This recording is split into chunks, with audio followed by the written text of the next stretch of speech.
The next step in executing a transaction is selecting the transaction you want.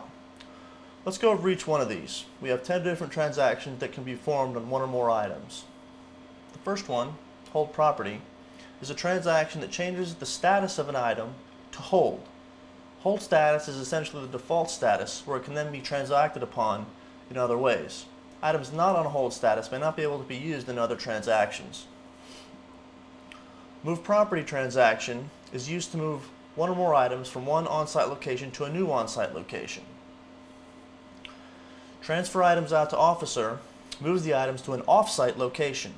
This is usually done because of a court date or if the evidence needs to be examined. This transfer transaction is done by an officer and the item must be on-site for it to be transferred out. Transfer items out to other. This transaction also moves the items to an off-site location. This transfer transaction is done by someone other than an officer and the item must be on-site for it to be transferred out. Transfer items in from officer. If items are transferred out, they need to be transferred back in. This transaction moves the items from an off-site location back to an on-site location. This transaction is performed by an officer. Transfer items in from other. This transaction also transfers items from an off-site location to an on-site location. It is performed by someone other than an officer. Make items releasable. At some point, an item may need to be released for someone. This is the first step in that process. Someone in the property section needs to authorize that an item be released, and this transaction completes the authorization process. The item that you're making releasable needs to be on-site.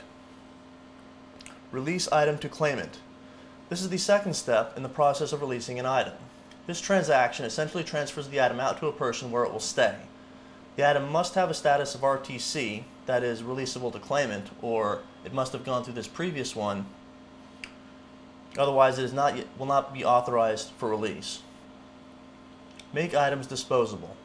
In the same way, some items will be disposed of. This transaction allows the property section to allow the disposal of items. This item must be on-site. Finally, dispose of items.